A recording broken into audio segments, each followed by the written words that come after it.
Chapitre 7. Nous montrons comment cette culture de l'arbre de vie est une spiritualité mariale et ecclésiale, c'est-à-dire pour la vie en communauté, en église. Vous savez que les grands spirituels étaient toujours attentifs à la vie en église. Saint Jean de la Croix était méfiant pour ceux qui voulaient être trop isolés par rapport à la vie d'église. Il trouvait cela téméraire. Thérèse d'Avila, qui avait des visions, qui était une grande mystique, était aussi très attentive à la vie liturgique, aux dévotions de l'Église. Le cardinal de Bérulle contemplait souvent le fait que le Fils avait été envoyé par le Père, que les apôtres avaient été envoyés par le Christ, et que lui-même et chacun de nous, nous ne pourrions pas parler du Christ si nous n'étions pas envoyés, si nous n'avions pas un mandat d'Église. Eh bien, Saint Louis-Marie de Montfort s'inscrit dans cette même attention à l'Église. Alors on voit cela avec deux expressions. Une expression qui est que l'arbre de vie produit le Christ jusqu'en son âge parfait. Or, l'âge parfait du Christ, l'homme dans son âge parfait, selon saint Paul, dans la lettre aux Éphésiens chapitre 4, verset 13, eh bien, c'est le Christ dans sa dimension d'église, dans sa dimension de corps. Dans un corps, il y a différents membres, et saint Paul explique eh bien, que certains sont docteurs, d'autres sont apôtres, d'autres sont évangélistes, etc., et que tous ensemble, on forme un corps. Et la tête du corps, c'est le Christ. Et il y a des jointures et une harmonie. Et cela, c'est l'homme parfait. Le Christ dans sa dimension d'église. Dans l'Évangile, on a simplement le titre « Fils de l'homme » qui, de façon très surprenante, est aussi un collectif. Dans l'Ancien Testament, Fils de l'homme signifie un royaume. Alors, chez Saint Louis-Marie de Montfort, on a cette dimension mariale. Marie, mère du corps du Christ. Une idée qui vient déjà de Saint Augustin, qui soulignait très fortement que Marie était la mère du Christ, la tête et les membres, c'est-à-dire la mère de l'Église. C'est déjà Saint Augustin, vers l'an 400. Et alors, on a cette idée, et on a aussi l'autre image dont j'ai déjà parlé, qui est l'image des oiseaux qui se rassemblent dans l'arbre. Autrement dit, le croyant va attirer des oiseaux de façon très librement, très libre, et il se forme une communion, une communauté. Donc ce sont deux images complémentaires que Saint Louis-Marie de Montfort utilise. Saint Louis-Marie de Montfort insiste sur la dimension mariale. Si l'Église est le règne du Christ qui commence, qui germe, mais qui ne s'accomplira que dans l'au-delà, étant donné que le règne du Christ vient par Marie, Marie est importante dans l'Église.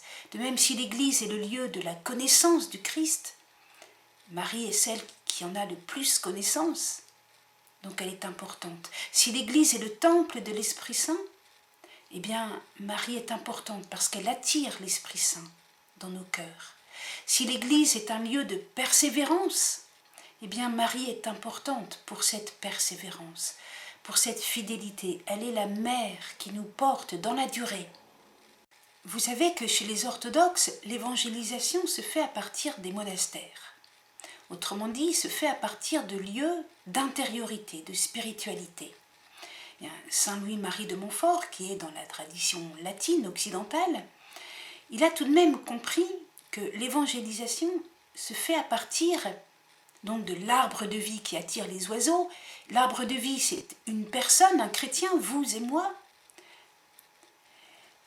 L'Esprit Saint plante en nos cœurs Marie. C'est un mystère d'intériorité. L'Esprit Saint personnalise chacun de nous. Il fortifie notre personnalité par le cœur. Et dans le cœur se forme le Christ. Et c'est alors que les oiseaux sont attirés. Mystère de recueillement. Saint Louis-Marie de Montfort était un missionnaire il allait dans la banlieue des villes, par exemple à Poitiers, il allait dans les campagnes reculées, il allait vers les gens. Mais il portait toujours ce mystère d'intériorité, et c'est cela qui attire. C'est cela qui rassemble. Saint Louis-Marie de Montfort n'attirait pas les gens vers une institution, il attirait les gens vers le Christ. Dans la Bible, le premier psaume nous montre un homme solitaire qui ne va pas avec les méchants, et il est comme un arbre planté au bord de l'eau, il porte du fruit. Et à la fin du psaume, on s'aperçoit qu'il est dans l'assemblée des justes. Autrement dit, vous avez d'une part l'instinct grégaire des méchants, des mauvais. Cet instinct grégaire recherche en fait le rassemblement, l'unité, mais méconnaît la source profonde de l'unité. Tandis que le juste, il cherche la sagesse, les eaux vives de la sagesse. Et c'est cette sagesse, ce goût de Dieu, qui est la source profonde de l'unité et du rassemblement. Et à la fin, le chemin des mauvais se perd, mais le chemin des justes le conduit à l'assemblée. C'est la sagesse, et donc c'est aussi Marie, qui finalement produit le véritable rassemblement. Et cela dans un grand bonheur. Saint Louis-Marie de Montfort termine le paragraphe sur la culture de l'arbre de vie en disant « Heureuse une âme en qui Marie, l'arbre de vie, est planté ». Et ce bonheur, Saint Louis-Marie de Montfort l'a beaucoup vécu. C'était un homme heureux, content, même à travers les épreuves de la vie. Et Dieu sait s'il a eu des épreuves, il a eu beaucoup d'épreuves. Il dit par exemple aux habitants de Montbernage, donc des gens qu'il avait beaucoup aimés, des simples gens, « Dieu seul, l'amitié nouvelle et paternelle que je vous porte est si forte que je vous porterai toujours dans mon cœur, à la vie, à la mort, dans l'éternité. » Voilà, c'est la lumière de la résurrection, l'amitié, une joie jubilante. Il y a une image complémentaire, c'est celle de la cité de Dieu. Dans le traité de la vraie dévotion, au paragraphe 48, Saint Louis-Marie de Montfort compare Marie à la cité de Dieu, autour de laquelle les hommes tournoieront pour se convertir. Image du rassemblement. Vous le voyez, quand on s'est dit des injures, eh bien, on ne se parle plus. C'est la division. L'unité, au contraire, et l'unité de l'Église en particulier, se réalise à travers le pardon, et notamment le pardon des paroles qui blessent. Saint Louis-Marie de Montfort faisait systématiquement une homélie sur ce thème. Saint Louis-Marie de Montfort pouvait d'autant mieux parler de la miséricorde qu'il avait conscience que lui-même était un fruit du pardon du Christ.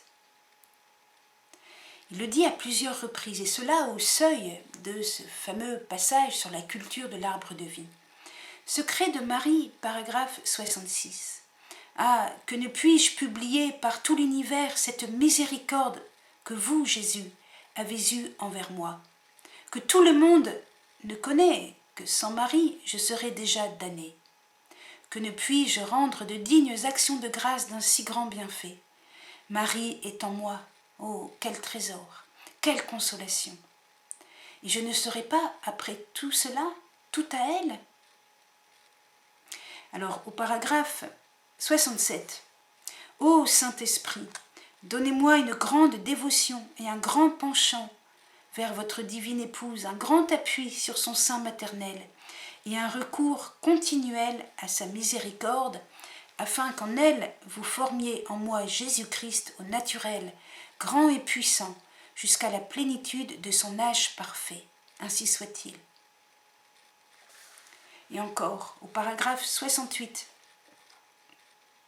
Marie, vous êtes tout à moi par miséricorde. » Et au paragraphe 69, Montfort demande, par pure miséricorde, de pouvoir toujours dire Amen à ce que Marie fait, notamment à ce que Marie fait dans son cœur. Alors on a un petit peu plus de détails dans le traité de la vraie dévotion. Donc cette insistance sur la miséricorde de Marie. On s'attache à ces mamelles de miséricorde et de douceur pour avoir le pardon des péchés par son intercession. Traité, paragraphe 199. Mais aussi, la miséricorde, on le sait, c'est un pardon, mais c'est aussi un don de l'Esprit Saint pour justement ne pas retomber dans nos fautes. Il faut en quelque sorte demander à l'Esprit Saint de nous aider. Nous pouvons beaucoup aimer l'exemple des alcooliques guéris. Un alcoolique guéri sait qu'il ne doit pas reprendre la moindre goutte d'alcool. S'il reprend une goutte d'alcool, cela réveille en lui la dépendance. Il va recommencer à boire trop. Alors, tous les matins, il prend la résolution de ne pas prendre une seule goutte d'alcool. Eh bien nous sommes des pécheurs pardonnés. Mais tous les matins, nous devons prendre la résolution de ne pas faire le moindre péché. Parce que si nous recommençons le péché, nous retombons dans la dépendance, dans ce que saint Paul et saint Louis-Marie de Montfort appellent l'esclavage de Satan. Et c'est pourquoi, par un jeu de mots, il faut être esclave de Jésus qui nous libère. Et donc il faut demander le Saint-Esprit tous les jours pour ne pas retomber. Sinon, eh bien, on abîme la miséricorde, on la défigure, on la fait changer de signification. Il donne cet enseignement. Si Marie se faisait une loi de sauver par sa miséricorde les gens qui dorment en paix dans leurs mauvaises habitudes, elle autoriserait le crime, elle aiderait à crucifier et outrager son fils. Qui l'oserait jamais penser? Traité, paragraphe 98. Autrement dit, la miséricorde, ce n'est pas quelque chose de mou, mais c'est quelque chose qui nous met debout et qui nous donne la grâce. De même que l'arbre de vie s'ouvre aux oiseaux, le chrétien s'ouvre aux autres. De même qu'il y a la confession individuelle, eh bien le pardon des péchés a toujours aussi une dimension communautaire, fraternelle. Au temps de saint Louis-Marie de Montfort, il y avait la confession individuelle. Mais dans les veillées, dans les prières, les rassemblements à la paroisse, saint Louis-Marie de Montfort encourageait le pardon communautaire, c'est-à-dire aller voir son voisin, son frère, son père, et demander pardon, de façon à ce que la réconciliation ne soit pas uniquement verticale entre moi et Dieu, mais aussi entre moi et les personnes que j'ai offensées, ou les personnes qui m'ont offensé. Alors il avait un cantique 14, « Sans cet amour, sans ce pardon, Dieu n'accepte aucun sacrifice. Les sacrements et l'oraison, tout est un sacrilège impie, et le vindicatif de cœur se perd malgré tout confesseur. Sans tarder, allez promptement voir cette personne contraire, et lui demander humblement pardon, mais un pardon sincère, et n'en craignez pas un rebut, puisque Dieu seul est votre but. » Alors, ce que les orthodoxes appellent le chemin de la divinisation, chez saint Louis-Marie de Montfort, cela prend beaucoup cette connotation communautaire.